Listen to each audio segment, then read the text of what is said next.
As you might notice, I am sporting what is coming on for a full beard at the moment. But it's not really something that I like. This week I have a story for you of the deepest struggle that exists in humanity. I like to call it the Ballad of an Ending Facial Irritation. I have a problem, and as far as I'm aware, I'm not the only person who suffers from this. Many people live with this issue. It causes a good deal of pain and suffering. I get really bad razor burn. Oh, now you may scoff and say things like, it's just a bit of pain on your face. But when I shave properly with an electric or manual razor, it leaves red, raw patches under my chin and on my neck. It doesn't look pleasant, it sure as hell doesn't feel good. Over the past few weeks, I have been trying to find out if there is anything that I can do to beat this. I suppose this has been brought to the fore because I'm going to more business meetings at the moment. And, I want to look presentable when I go. Okay, well, I want to look more presentable when I go. Okay, well, I don't want to look like a dick.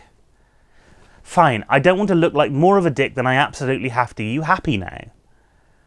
So I started looking into what the best options were for reducing razor burn, and how much it would cost, of course. The reason razor burn is much more of a problem in today's society is because we are doing shaving all wrong. Current technologies aren't really suited to the best shave. If you bought a razor recently, you'll find that they've got a stack of blades on them and they're encased in plastic. There's a raft of rubber watsits on the outside that are supposed to lift the hairs on your face. The brand new one by Gillette even has its own ball so that you don't have to. Ultimately, all of the things that they put on these razors are making the razor burn worse. Electric razors are no better. They force you to put spinning metal blades close to your face and then move them around until there's no more hair left. They get hot. They often make the irritation worse. There's no doubt in my mind that traditional wet shaving is preferable to the electric alternative, even if the razor does resemble the creature from the Black Lagoon with Go Faster stripes. None of this, of course, has helped solve my problem, so I'm now about 3 weeks without shaving. I've gone through the itchy stubbly phase onto the itchy bearded phase, and you know when you're growing a beard or a moustache because you suddenly find bits of it in your mouth. This could be from it getting caught up in whatever you're eating, it could be from you lying down or getting up, a gust of wind or gravity. There's really no option here. If you don't want to have that, you've got to shave. Now, I'm being a little facetious, I suppose, because I'm happy with the goatee beard. If I didn't have that, I'd look like a giant 20-stone baby. And it's not until you've tried to get nappies in that size that you really realise how big a problem it is. Suddenly, when I say suddenly, I mean after hours of scouring the internet for a suitable alternative, I came across an article that seemed to have the solution for me.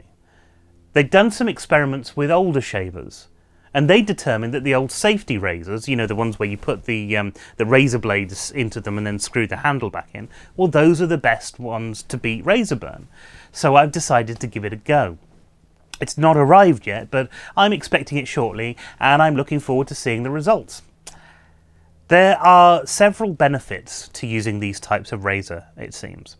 Whilst they're not the latest technology, of course, there's been a sort of resurgence in people using them for reasons like this, or because they're giving closer shaves. Along with that, a whole industry of products has emerged to help the modern traditional shaver, from sticks of soap to blades, and this rather neat little block that I saw online made of salt, which is called alum.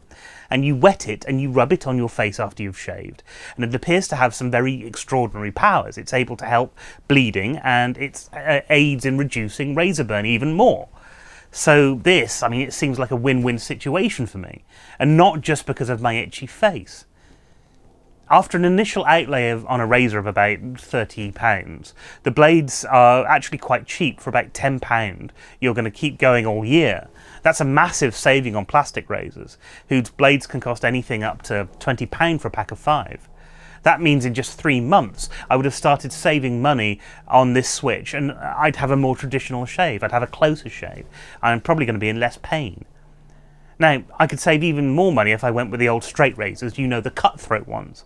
But there's a reason they call them cutthroat, and I'm a bit of a coward. So I've opted for this option. I'll probably vlog about it when I've done it, and you can see the results. And until then, well, that's my opinion.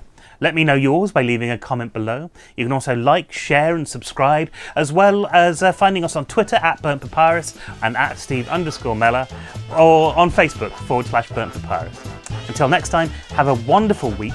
I shall be back next Thursday when I'll be talking about the perils of being infallible.